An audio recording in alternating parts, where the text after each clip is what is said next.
everybody. Welcome to Not A Cigar Show. I'm Fred Rui, your host. This is episode number 84. It is not episode 84. I make up all the numbers. This number does have something to do with the guest, but if you can figure it out, let me know. There's no prizes. You just get bragging rights. This is the start of season 2. Oh, shit. Here we go again. And I didn't even want to do season 1, but I'm back. The show is actually taken off. It's fun. I appreciate all the comments. I appreciate all the shares. Matter of fact, share this with a friend because he's probably not as smart as you, and he could probably use some insight into the industry. So just share that with him. But enough about me. Today's guest isn't your typical cigar brand rep.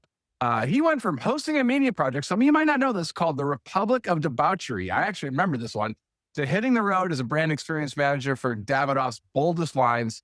After serving as Zeno Cigars brand ambassador, I know I'm going to get some of this wrong, complete with national trailer tour. He's now bringing his energy to Camacho Cigars. He's logged thousands of miles doing cigar events, carries a kind of a content creator's flair into a corporate life, and isn't shy about making predictions on where the industry is headed. We're going to check in with some of those. In this episode of Not A Cigar Show, we dig into his journey, from cigar media to the whole live loud Camacho evangelist, and kind of get some behind the scenes. And that's what the show's about. So please welcome Ream. Welcome to the show, man. Thank you for the sound effects. I appreciate it. You do know the show. You do know the show. I'm so happy to be here. This is actually, I don't want to start any fights with some of my friends out there, but you are my favorite podcast to listen to. I think wow. Yeah, do it. The best interviewer out there. That is the sound. I'm going to use that soundbite. I'm just going to play that on repeat. Actually, I have to give you credit. And I don't know if anybody knows this. I don't think I've ever mentioned on a show, but you're the reason why it's on Spotify, Amazon, Apple, all that stuff, because I just did some videos for fun. And then you're on the road and you're like, hey man, I can't keep my laptop open while I'm driving. And it'd be really cool if these are audios. So that was you. That was all you. You get credit. Yeah, I was putting it on my cell phone, and the angle of the van screen was perfect, where at night the screen would reflect off the windshield and I could watch the video on Facebook. But probably not the safest thing when you're hauling about $80,000 worth of Davidoff property. Look at you with the heads up display. Hey, give me a number between 1 and 5 so I can join you in smoking a cigar. 4. 4. All right. Number 4 is Camacho Broadleaf. Very nice. Oh, great cigar. Very nice. Yeah. I really did have different ones here, by the way. Sometimes with guests, I say, give me 1 to 5, and I'll just literally have the same 5 sitting there. Yeah. Because I know what I want to smoke that day. But in this case, that's not true. I actually only did that once on an episode. So Who'd you do that to? I did that to John Huber because I had an original Las Calaveras and I was dying to smoke it. So that was the only cigar sitting here, at least for my first one. So anyway, I want to jump all over. You've heard the show, so you know how this goes. But I'm going to start with kind of just your origin story, because everyone's always curious, like, how'd you get in the industry? It's also the most dreaded question because we're sick of it. Like, I don't remember my first cigar. I need to make up a really cool story about us battling polar bears and some old man came out of the woods and gave me a cigar and it was a Cohiba, whatever. I don't have that story. I'm going to make one up. But I want to start at least with your origin story, because where we're going to go with this episode is obviously some background on you, but also the industry and also what you've been doing. The underlying theme I'm always thinking of is, like, you have that job that, like, every lounge, and I don't know how many lounges you were at, it's like, man, I wish I had your job. And they don't see the shit behind the scenes that it takes to get to that other city or whatever. But how did you first get into cigars? Let's go back to when you were 6 years old or whatever it was. I have no idea for you, but it wouldn't surprise me. I was 17, actually. Okay. All right. I hope the FCC is not listening to your podcast. Yeah, it doesn't matter. So at 17, it was back in the year 2002. Me and my friends were too young to get into any bars or clubs. And we were walking around Fort Lauderdale Beach, and there's this building called Beach Place. And the only place we could really get into was a cigar shop, not a lounge or bar, just a cigar shop. And we're like, let's smoke cigars. We're cool guys. We could smoke cigars. So we go in with our vast knowledge of cigars, and the guy's like, oh, what do you guys like? What do you smoke? And we're like, duh, Cubans, because we know a lot about cigars. You're And expert. and the guy's like, yeah, I have Cubans, which, you know, nowadays you're like, oh, that guy's going to rip you off, which Right. 9 times out of 10, that's exactly what's going to happen. Actually, 999,000 Yeah, right. Yeah, right. So the guy walks us into the humidor. In the back, he pulls out a false wall and moves it to the side, and he had a whole secondary humidor in there full of Cuban cigars. So, Wow. you know, we bought the only one we recognized at the time, which was a Cohiba. And we Right. went and smoked them, and I was immediately hooked. My friends never smoked again. I still try to get them into cigars today. Really? They didn't like it. I just, from that day forward, I was like, I'm smoking cigars. I love this. So looking back, do you think it was legit or no?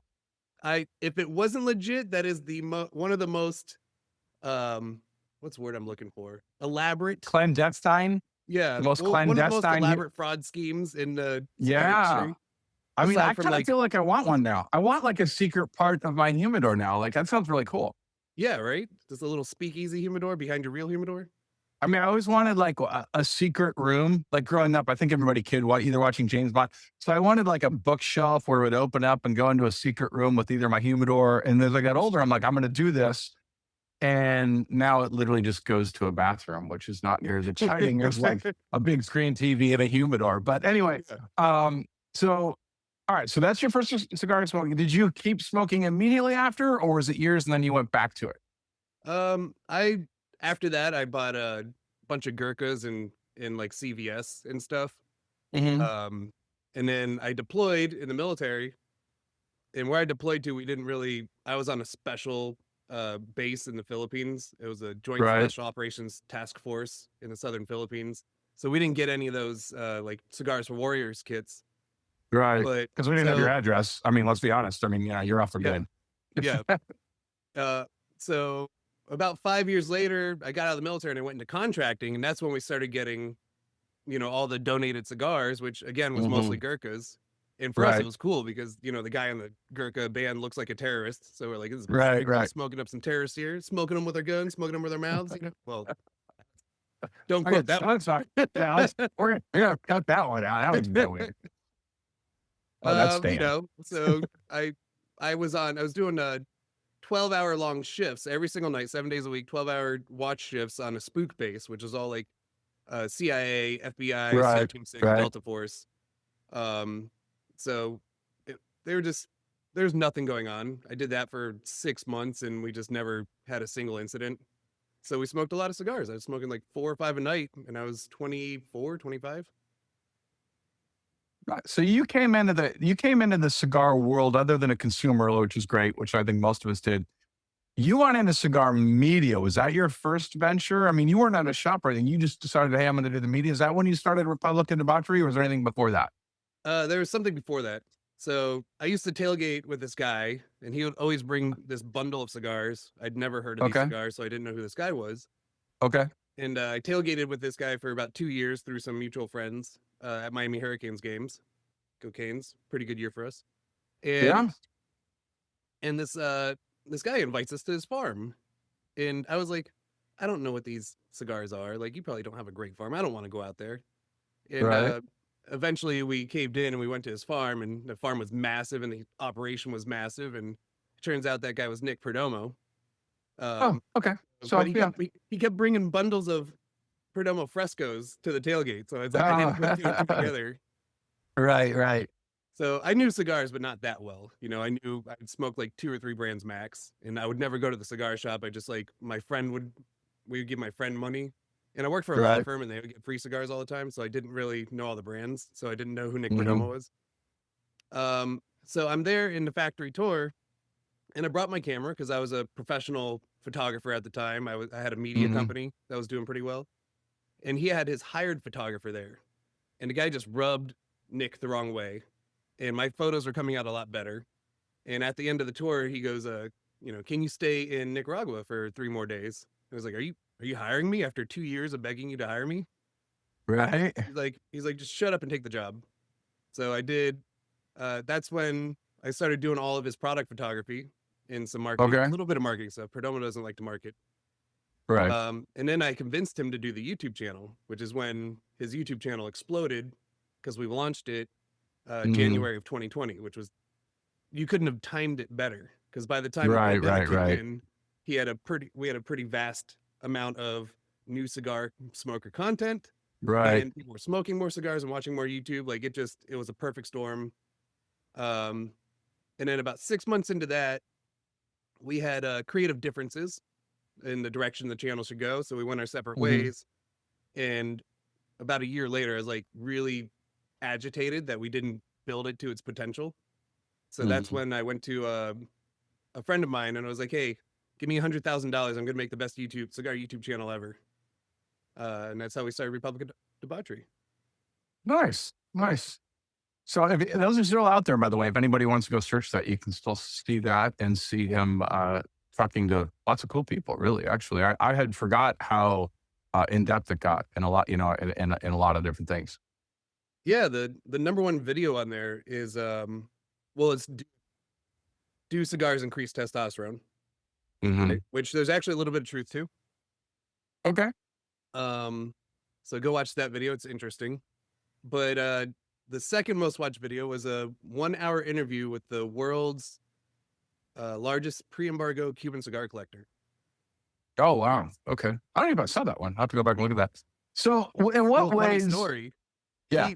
The guy that just got arrested, the Shangzi, whatever his name is. Oh yeah. Yeah. We were talking about him in that podcast. Oh really? Yeah, he was like, How long giving ago up was the all the podcast dirt. filmed?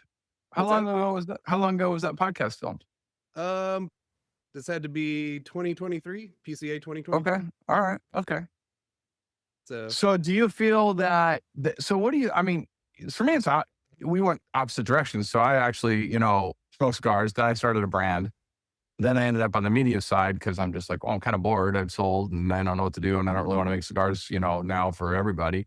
yeah, So you went the other we way. flip sides. Yeah. So what do you feel like? It's obvious for me doing what I've done to go into media because then I have insights to the behind the scenes so that, when I just sit around and hang out and talk with people, which is all this is. How do you feel it worked the other way? So how do you feel like, what do you think cigar media brought to your ambassador experience, that whole thing? What did you feel like you brought into Davidoff or into your event experience from the media side? Uh, the biggest thing I brought to Davidoff is Davidoff, their legacy company that's been around forever. It's a large ship, hard to steer, very corporate. And Right. since the day I got here, it's like we need to improve Davidoff's digital footprint. We need to grow social media. We need to do some, Right. So since then, we've started our influencer program. We're actually on podcasts now, Mm-hmm. and we're improving the Davidoff experiences on the road. Mm-hmm. What?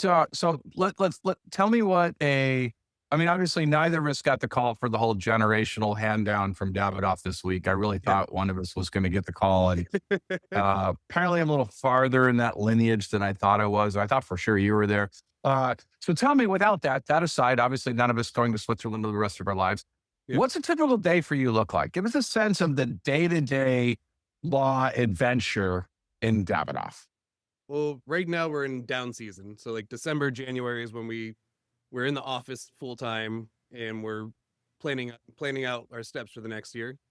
Mm-hmm. So right now it's just come into the office, grab a cup of coffee, light a cigar, and then just we have a lot of traditional meetings, but we also get most of our work done in the cigar lounge. So unlike most corporate companies where it's like, oh, sales needs to have a meeting with marketing and customer experience needs to have a meeting with accounting. We're just all sitting at the same table and we're trading ideas the whole day. So we have that's awesome. yeah, That's we have awesome. a lot of we cut out all the fat and all the communication garble and we're just like having real conversations, which is probably every company should have a cigar lounge. So do you end up with like meetings with like Switzerland and stuff also? Because those meetings are totally, those are different. Those are totally different. That's not the same. That's not the same vibe. No. Switzerland is very corporate. Yeah. So when we have a meeting with them, we're all buttoned up and just like, yes, Right, sir, right. it's a wonderful idea. Yeah, I'll get Right. on that right away. Whereas the meetings in the lounge are like you shut your face. That's a stupid idea. Right. And it's nothing against there. They're just different styles. You have a clash of cultures there, if you will. So tell me about. So you were. I want to talk about Zeno, and I want to get into Road Warrior stuff on that a little bit, just because. I mean, a lot of people know you from hey, why is he not wearing yellow on the show? I mean, so you recently moved from Xeno. So let's talk about Xeno, the van, Road Warrior. I mean, you did this for how long? How many miles? I mean, I did over. I've been with the company for a year and a half. The right, total tour time was about 13 months, if you right. combine them, because we did half a year and then we did a full year. And that was about 40,000 miles, 33 states over that whole time. So yeah, you think it's terrible, but you talk to sales reps and they're like 40,000, that's it. Like I do that in 6 months. Yeah, well, they didn't have my show to keep them company back then. That's So, true. yeah, no, they do. I mean, look, I mean, I get it because you did, you had an agenda. So you got to roll into a town. Maybe you're there an extra day because like the next day is the event. You have a certain schedule to go through, which is kind of mapped up. And they're just driving 50 shops a day. Like typically you weren't hitting 3 shops, 5 shops in a day type thing. You were going specifically event specific or no? Yeah, I'm almost purely event. Well, now in my new role with Camacho, it's a little different. Yeah, Xeno, it was Xeno, yeah. Yeah, Xeno was purely events. Like I didn't have any time to do like just regular shop visits with the sales reps. Just because I would do an event and then on my worst drive, I had a 7-day drive from Milwaukee to San Diego for my next event. So that was like 5 days of 10 hours driving each day. Didn't you have to go back though? Didn't you go like East Coast to West Coast and then somehow had to go back close to East Coast, like the next event or something like that? You had Yeah, one every truck now like and then, that like that an was event weird. pops up. Yeah, every now and then Yeah. an event pops up and it's like we have to do this for this client for some reason or other.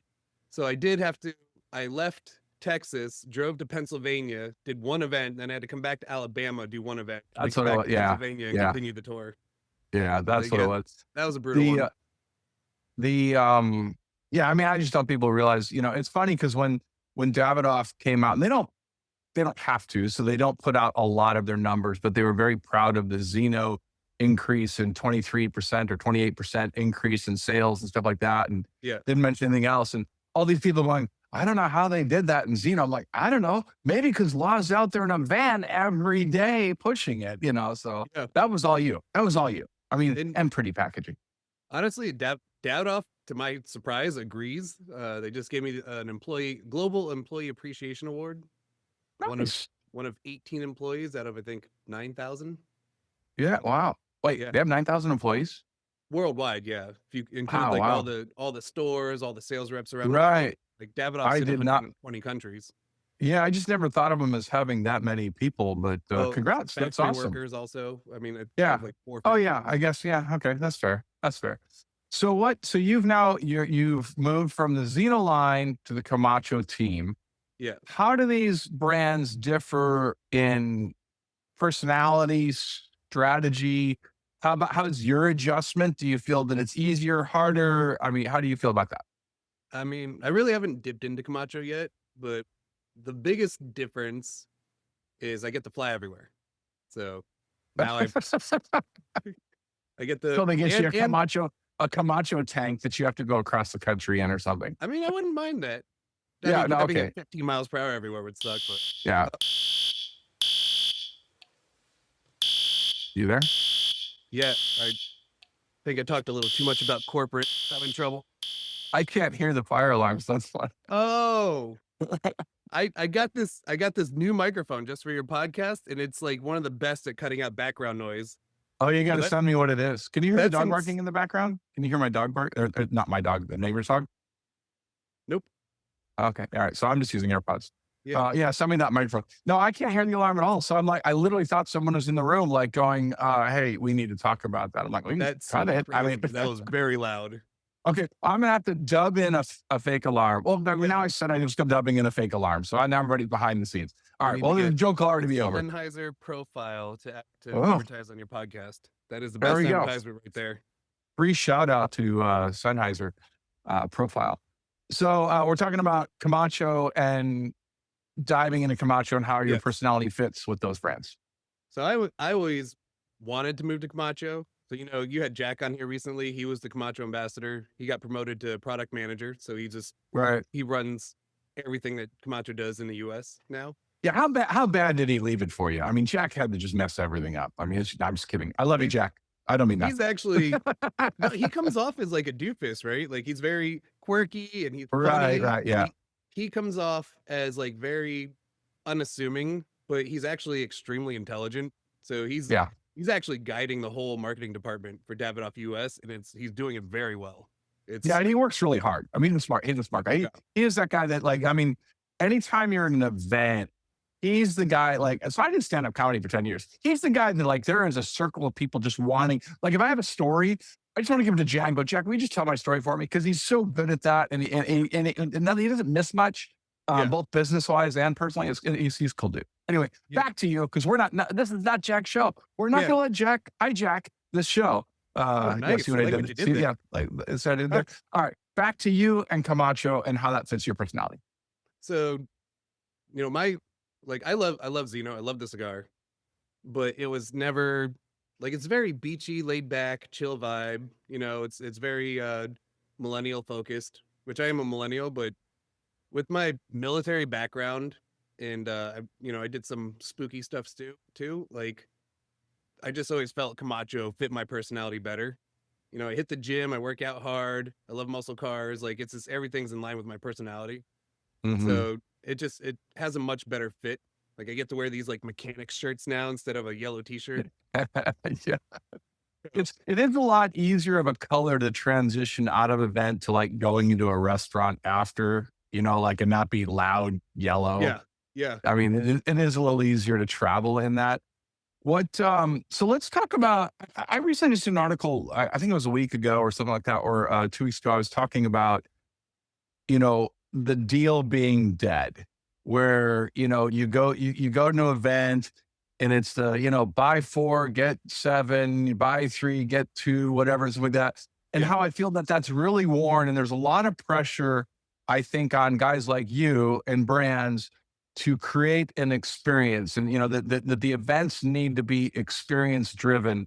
I did that a long time ago with Nomad. I actually had a thing where I had burritos of all, I took the cigar, deconstructed it into 5 different tobaccos. They tasted all 5. Then at the end, we smoked the final cigar to, see how they all came together. And the rationale behind that, honestly, really wasn't because I was trying to get around the buy 3, get 1, although they didn't have a reason to hang with me.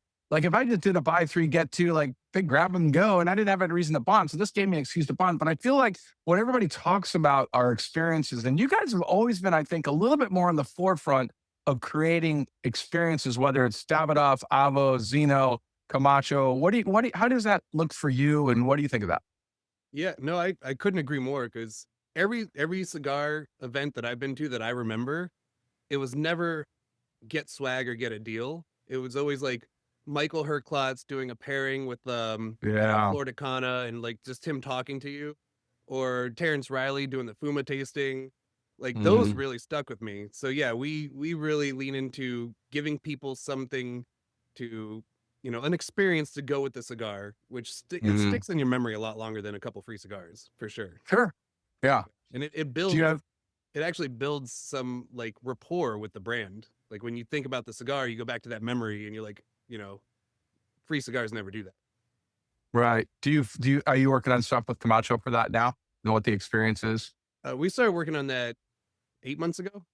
Hmm. So we're way ahead. Like everything we plan out takes super long because you have, especially with all the tariffs and stuff, we have to order Right. swag like almost a year in advance. So between the design phase and actually getting it here takes a little over a year. So we And work on the experiences well in advance.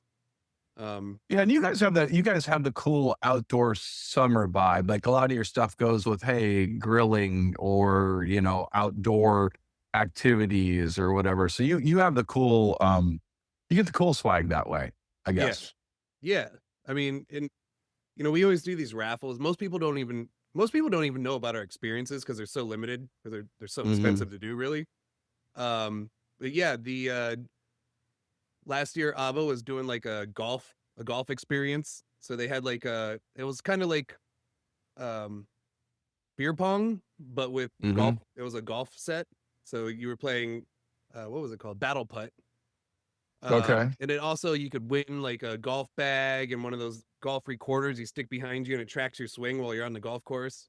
Okay. And then Camacho, they're giving away. We had a partnership with what's that grill company? The Nomad. what's that? Nomad. I gave away one last year. The little suitcase looking thing. Or are you talking about? You're talking about Traeger. Traeger. Yeah, you're yes, talking about Traeger. Yeah. So yeah, Camacho did a deal with Traeger, so we were giving away grills as well as cutters and hats and lighters and all that. And then the Zeno experience, we had the trailer. We were giving away a Yeti backpack cooler. The year before that was like $1,000 paddleboard. That was really cool. So yeah, we do a lot of we give the consumer a really good reason to support the retailer, which is what retailers really want. It's somebody they want the manufacturer to come in and bring their own audience to buy, their own consumers to buy the cigars for them, and that's the best way to get on shelves.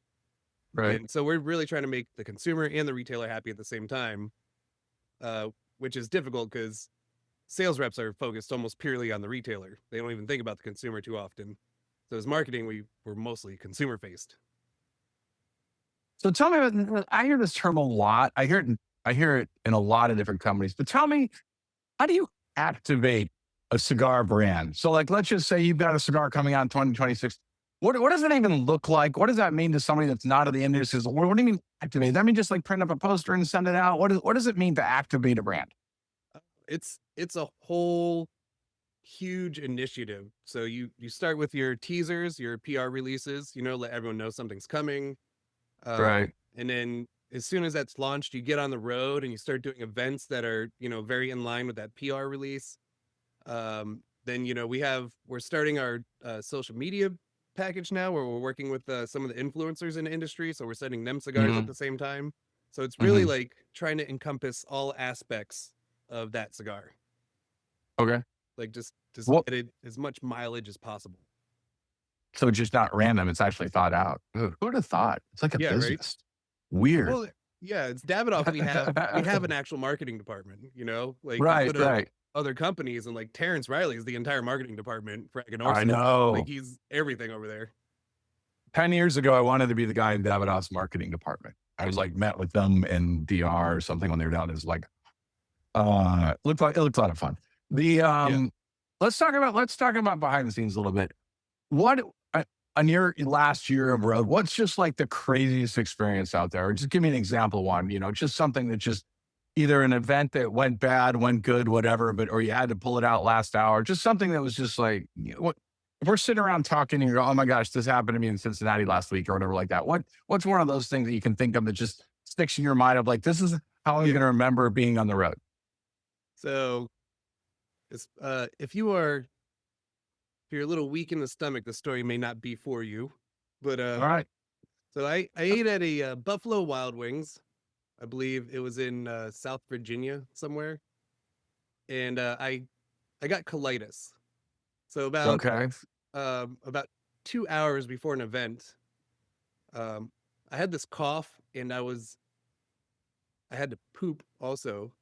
So this is so I sat that on the toilet and the bowl was bright red. As this. Oh, okay. Yeah. All right. Very scary. If you've never pooped a bunch of blood, it's a very scary moment. So I go straight to the ER. In this cough, I had this cough that wouldn't go away at the same time. And I had it for so long that my abs were actually shredding apart. Right. So much. It was like doing 1,000 crunches a day. So I went to the ER. I thought I had a hernia. I didn't know what was going on with the blood. It just looked really bad. And I called the rep and I was like, hey man, I don't know if I'm going to make this event, which was like in 2 hours. And this particular rep loves his clients. He really like goes to bat for his clients. Like he actually fights with us all the time. And he's like, what do you mean? You better get your ass over here. So I got released from the ER, went to the parking lot, grabbed the van, sprinted to the hotel, grabbed the trailer, and went to the event. And with this like hernia / like other issue, I set up the whole event, executed no problem. And then as soon as the event was over, I went straight back to the ER. Oh my gosh. Yeah. That is die hard. Yeah. Wow. Never canceled a single event. No, Never. That's not true. My mother-in-law passed away earlier this year. I did cancel a few events for that. That's certainly understandable. The I'm a huge foodie, and you've traveled all over. Is there some food that surprised you, or some dive place you're like, oh my god, these guys have the best, chicken parmesan or something like that you found on the Oh road? yeah. Was there? I mean, but here, okay, I want to preface this by people that don't know you. You're like a healthy, fit guy. Like you're the guy that like Chuck Norris might like look at you twice before killing you, and everybody else we're just dead just if we walk in the room. I mean, so you're a healthy guy. Do you generally eat healthy on the road? You must. There's no way. I mean, you couldn't. Yes. Yeah, I try to eat really healthy. A lot of chicken and rice and salad. A lot of pork chops, very lean meat. I drink water 99% of the time, and if it's not water, it's black tea, unsweetened black tea, Okay. because it's got Okay. water with antioxidants. So yeah, I'm very healthy, but if there's a really good meal, I will go off that diet to eat it. And Right. I found a ton of diamond in the roughs around the country. Like the best Philly cheesesteak I had was in Amish Town, Pennsylvania, like central Pennsylvania, in the middle of nowhere. Okay. This guy from Okay. Italy he makes the bread fresh in his restaurant. It was just the chairs were like those like bent wooden chairs. It's like Mhm. what you would see in a Subway. That Right. was the best Philly cheesesteak I had. A lot of little spots in New York. New York's known for great food, Sure. and I'm not like Do you have not like New a York City, but like outer lying towns. Like that was Do you probably have like a guilty pleasure food? Because you're like the healthy dude. Like you're probably the only guy that's been on the road for over 100 days and not weighed like 40 more pounds. So is there like a guilty pleasure food? Like, hey, when no one's eating, I eat like raw Lucky Charms in my car. I mean, not that they need to be cooked, but hmm, not really. you're the guy. You're the guy. Well, once I had just regular rice, not brown rice. I mean, it was just white rice. I mean, it was crazy, crazy diet. I ate a whole cup full. Felt Yeah. guilty, hated myself afterwards. You know what? Because I need the calories and the energy, like for breakfast, I will eat some really sweet, terrible stuff. So there's a really cool chain called Snooze. It's a breakfast chain. Yeah, They have yeah. almond. They don't have those in Florida. So that was new to me. We have, I want to say we have one, and I want to say it's at the airport, but you know what? I'm probably completely wrong because that's the terminal I fly to go to Rocky Mountain, which does have a snooze in Denver.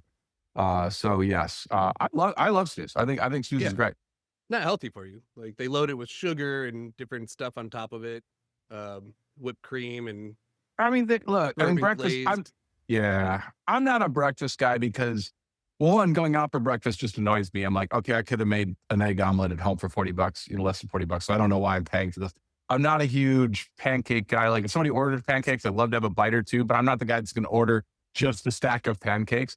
I am, however, corned beef hash, chicken fried steak with, real gravy, stuff like that. I'm a sucker for that, which is why I don't go out much Yeah. for breakfast.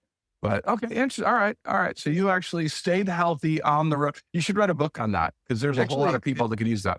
if you follow me on Google, I'm a level 7 Google reviewer. I have like over 1,000 reviews.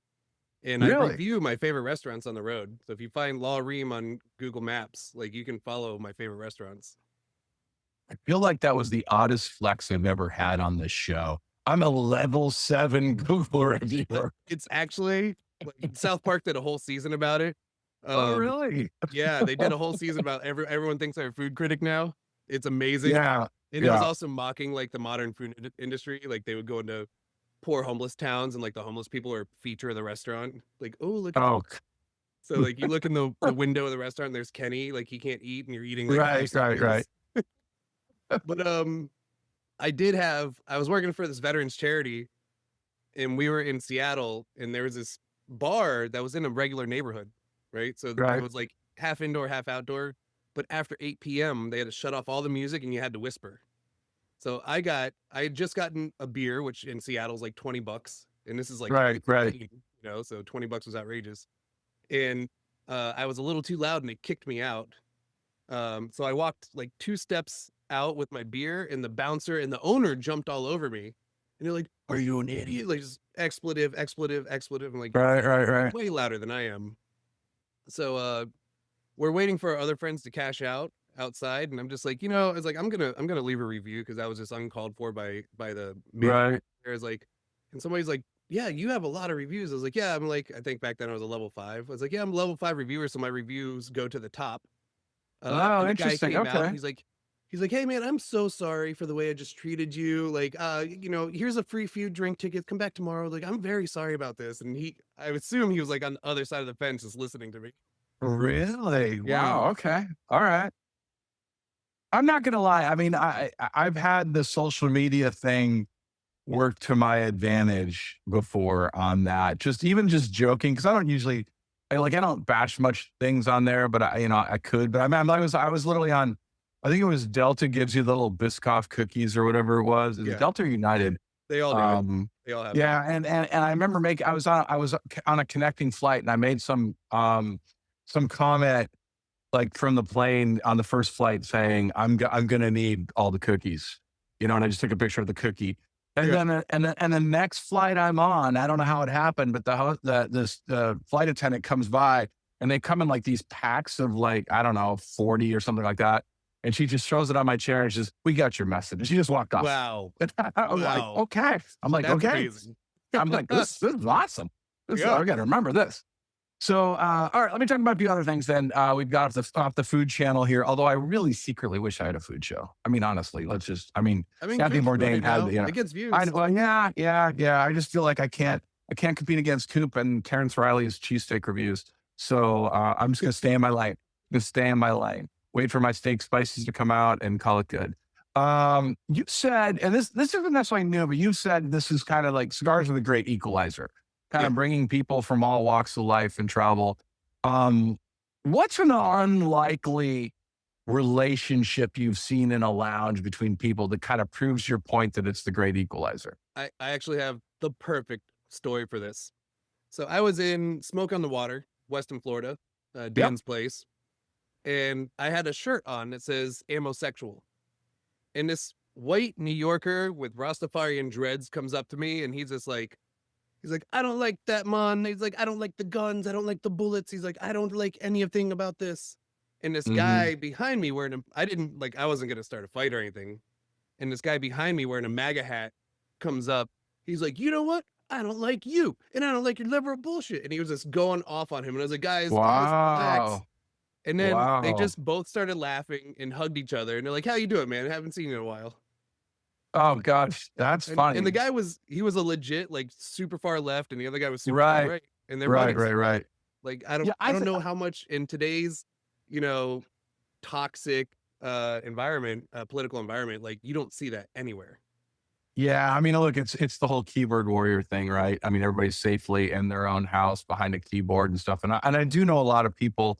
I play poker usually with some friends on Wednesday, and there's a good chunk that are right, there's a good chunk that are left, and we'll occasionally bring up the news of what happened that day. But you can have a reasonable conversation about it and agree Right. to disagree and stuff like that. You don't have to hate each other. I mean, look, I would say everybody wants the same. 90% of what everybody wants the same thing at the end of the day. They want a better life for their family. They want a future. They want their kids to have a better opportunity. They want to be safe. I mean, really, everybody wants the same thing. But hey, we are so arguing over the 10% differences that are probably not going to affect much of anything. Yeah. And then so and then I mean, now because of the way social media operates and news operates, we're going to showcase the absolute extreme left and we're going to showcase the absolute extreme right. When in reality, 70% of the nation is in the middle. Yeah. And it's like, well, my opinion depends on what the subject is. I'm not right or left loyal unless you tell me what the subject is. And so, yeah, it's really weird, but yeah, I do believe in the great equalizer, though. I mean, we don't see a lot of massive arguments in cigar lounges. On Almost never. Facebook, I'll see it within like 3 posts. Somebody has to jump in and go, thanks, Obama. I'm like, really? What does it have to do with Coop's, review of a cheeseburger? I mean, Yeah, it's weird. It's very weird. it is. But that you're right. That everyone on the internet that you hear, the loudest people are on the extremes. Everyone else doesn't even comment. Right, right. So let's talk about, you used to make a lot of predictions back going on there. So, and I'm not going to run through them, but I'm going to say what predictions that you feel like I had this one nailed? I was absolutely right. And what one do you think is just hilariously wrong that you thought would happen? Hmm, that's a good question. maybe one hilariously prediction. put it into too much of a context. I mean, Yeah. let's be I honest. mean, if you want to bring up specific ones, I'm cool with that because I've made so many outlandish. I'm very outspoken, so I make a lot of predictions. I am too. But one prediction I'm still waiting to come to fruition is people are going to start buying cigars by vintages. So like, Mhm. oh, that cigar in 2022 was a great cigar. 24 sucks. Or Right. you know, not necessarily aged cigars, just like that specific year. The tobacco was amazing, and you can see it like certain years, like Nicaraguan tobacco has like insane flavor. Of other years, Right. flat. So I think people are going to start buying by vintage eventually. I had an experience with this when I bought. I smoked a Got a Fire Don Carlos, and it was a Mhm. 2015. It was one of the best cigars I ever smoked. So I Mhm. bought a box of 2018s, and I still have that box because I can't smoke them. So Really. yeah, so I think it's going to come down to vintages eventually. I agree with you. In fact, I don't know if I've mentioned on the show or not. And I don't mention for purpose of name dropping only so that the person gets credit that should. Hanky Kellner and I were having dinner in Saga, and we had that exact conversation. And we kind of backed our way into it because his point is that we as cigar makers are held accountable to have the same product year over year versus winemakers are not.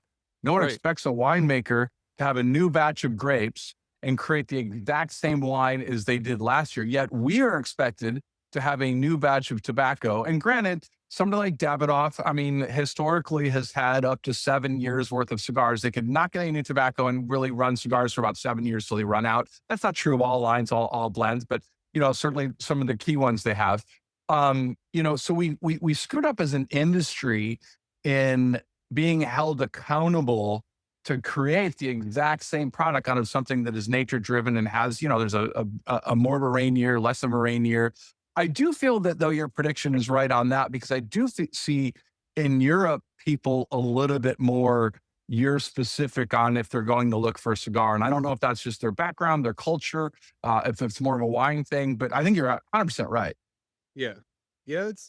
And you're right. Yeah. In Europe, especially because Cubans, like, Cubans come in waves. And Right. so they're like, yeah, for 2011 Monte Cristo #2, that's amazing. The one made today, maybe not so much. So yeah, No, people are that's a good point. That's probably as close as we get in the industry because I'm thinking, okay, Cubans, I was smoking Cubans back in like 2001. And I remember thinking like Trinidad's were outstanding at the time and some other ones that just back, there's this era. And even winemakers have an era, right? California could do no wrong in wines in the 90s, yeah. early 90s and stuff like that. So yeah, I'd like to see more of that. What other predictions do you feel you got right, wrong? Is there something that just didn't happen that you thought for sure was going to be happening and or has not happened yet? So back in 2022 PCA, everybody is Mhm. coming out with $100 cigars, right? Right. And I was making the comment all over the place. I'm like, this is going to die out real fast, and I bet you next year everyone's coming out with a $5-10 cigar. And Right. it didn't happen right away, but we're seeing that now. Like we're seeing a lot more budget cigars come out now. So you Yeah. have I think the next year the Drew Estate launched the Nika Rustica Adobe. Davidoff has the Zeno, which is a $8 cigar. Mhm. So, and everyone's like, why is Davidoff pushing an $8 cigar so hard? I'm like, look at the economy. There's prices are going Right. up. People's wallets are a lot Right. thinner. Like they see the writing on the wall. That's And that's a Davidoff good is pushing it extremely hard, which nobody understands at all. no, I mean, well, I will say the Americans didn't understand as much. I mean, Davidoff is very famous for picking only 2 or 3 brand/lines to get behind every year. That becomes their focus. It was very clear that Zeno was the focus on there to get, kind of, they're smart. They're going to say, look, we're going to put 70% of our resources behind one thing and do it right.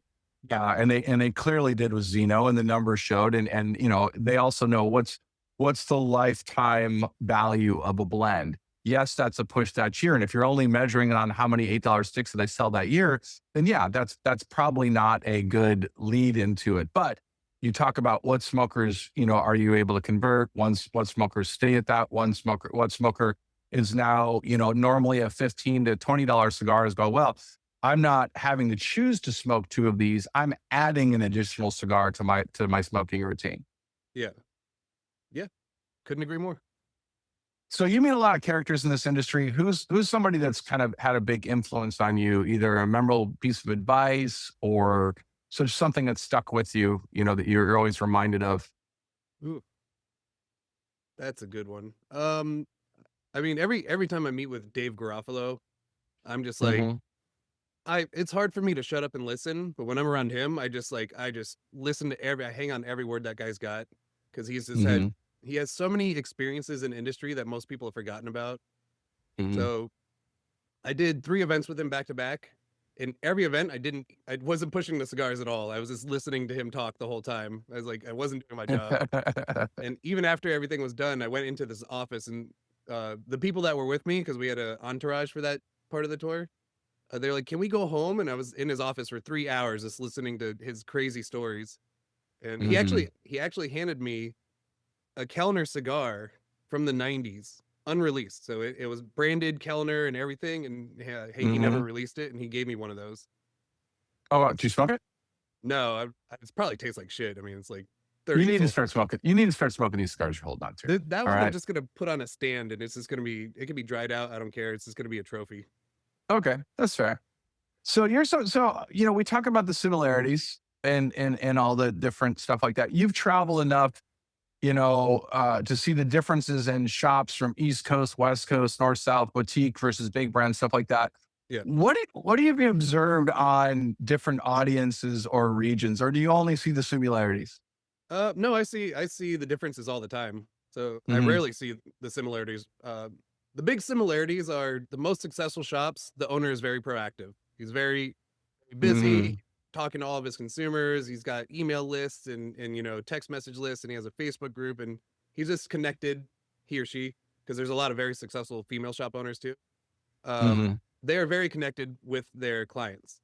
They're but there's a ton of differences. Like if you go to a high tax state, they don't care what swag you have. They just want free cigars because it's worth way more money. Right. Right. Um, Okay. if you go to, every shop has a cigar that may be dead everywhere else, but just moves in that. Like you're smoking the broadleaf right now. That was Hmm. arguably one of our weaker launches. We didn't really Hmm. promote it at all. We just sent it out to shops. And there's a shop in Biloxi, Mississippi, where they can't keep it in stock. This literally maybe. I mean, there's several good ones in this line. I think it's the Corovo also in this line. Yep. Yeah, but this literally may be one of my favorite of, you guys have a lot of these 5 packs, these sampler 5 pack. This literally made me one of my favorite ones out of that line. It's funny that, yeah, and definitely regionalizations on that. Yeah, right before I joined Davidoff, I launched a website selling curated cigar packs. So it was different than your like cigar of the month pack. It was like curated where you can buy them consistently all the time. And I Hmm. literally launched it 2 weeks before I started for Davidoff. And Davidoff's like, you can't have a side hustle when you work for us, especially in the cigar industry. So I Yeah, had to let it's it fair. go. But one of the packs I had was called Buckets of Butter, which was all broadleaf cigars that had a very buttery note to it. And we put Hmm. the Camacho broadleaf in there. Yeah, it's good. I actually really, I like a lot of the blends Camacho has done recently, say in the last 4 to 5 years. I think they've done some really good stuff. I mean, to me, it was always a very bold line, and I think it still is. But I feel like they've kind of softened the edges a little bit. Somebody like me that smokes some higher end cigars, some more complex cigars. I feel like they've really softened up some of those blends, not in a bad way. They didn't lose sight of that boldness, but I feel like Yeah. they're better blends, for lack of a Yeah. better way to say it. I think that comes down to the way we ferment tobacco, which I was kind of shocked by this because when you do a factory tour and you walk in the room with all the pilones, like Hmm. what happens when you walk in that room? Depending when you walk in that room, it's horrible smelling. Yeah, it's you just get slammed in the face by ammonia because all the Right. tobaccos release an ammonia. Hmm. And what a lot of manufacturers do is they have like these misters that keep the Hmm. pilones wet because the heavier the pilone, the faster it ferments. Hmm. Um, and when I walked into our factory in Honduras, I braced because I was ready for that ammonia to hit you. You know, you start coughing, your eyes are Right. burning, Right. and there was nothing. So I was like, what's going on here? Why am I not getting abused by this room right now? And they're like, oh, well, we use the misters, but like just a little bit each day. And we actually extract all the ammonia out of the room. So we do dry curing. It takes a little bit longer, but you get rid of that like really heavy acrid spice and you get more flavor. So they slow down the rate of it, so it's not all in your face as much too, which Well, takes longer. and also when you mist it, it grabs that ammonia in the air and it puts it right back on the tobacco. So I started the beginning of this is that, you walk into an event and people go, oh, I'd love to have your job. From the outside, it kind of sounds like nonstop fun. Yeah. What's something that is way harder than it looks? Is there, behind the scenes? Well, for us specifically, just all the marketing initiatives we work on, like it's a year-long process. We're always working on it. And a lot of the stuff we can't do because of European law, because we're owned by a Swiss company. So we're bound by all the laws in Europe, which are very restrictive. Like America has like almost no regulation on tobacco compared to the rest of the world. So for us, like we can't brand stuff that's not a direct cigar accessory. That's illegal in Europe. So if it's not a cutter or lighter, you can't brand it. Whereas, someone like Crowned Heads, they have more hats than they do cigars. You can't really do that because that's apparel. So when you see our branded like hats, it just has a scorpion, you don't have like big Camacho letters on it. Right. Interesting. Same with the Zeno hat. It just says live life from A to Z, I don't think I ever noticed that. Okay. That makes sense. Yeah. So there's a lot of restrictions on what we can do marketing wise. As well as like the trailer I had. The trailer said Zeno on it, but there's no depiction of tobacco or cigars. Right. Like a lot of people thought it was a coffee truck. Right. It does look like a coffee truck. And by the way, at PCA, it has great coffee and cookies. I mean, it really does. Let's be honest. We paid because of all the because everywhere I went after that, everyone's like, where's the coffee stand? I was like, guys, that coffee company costs us like 20 grand to have that. Because all the union fees and stuff. Well, it's funny. I know a lot of people at Davidoff. So like literally like I was there probably walking by 3 days in a row, had coffee there, and 3 days in a row had cookies. And it's like, I would go by like the third day and someone would be either going, hey, Fred, how you doing? Oh, doing great. And so like, hey, do you want coffee? Like, sure, I'll try coffee here. What the heck? Yeah. It's like the third day I've been in there. The barista knows my name by now, held a cookie because they went early, whatever. So someone that's listening to this and, dreams of working in the cigar industry at some point, and you're a good person to answer because you kind of got a different type of background, same as I do in a lot of ways.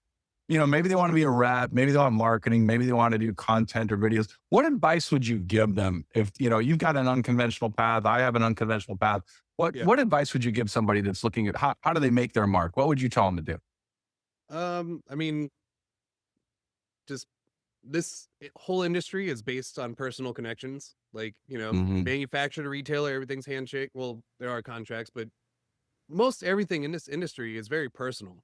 There's no other industry where, there's no wine company, there's no bourbon company where you go to the event and you get to meet the owner of that company and take a picture with them and he tells you about the product. I'm sure there are smaller ones, but most of them go to distributors and get distributed from there. Whereas like, here you have the sales rep direct from the company, talking to the owner of the shop, meeting the consumers.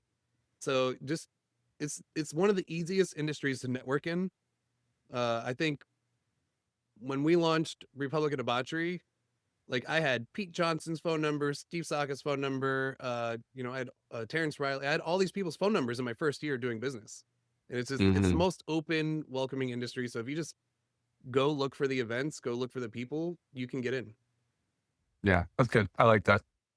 Lastly, you, as you continue to build your career, both from, media and Zeno, then Camacho's, how do you, what mark do you want to leave? How do you want to be remembered? I hate to do the legacy thing because you're super young, but, what do you want? What do you want to say when people go, hey, I remember this about Law in cigars? What do you want that to be?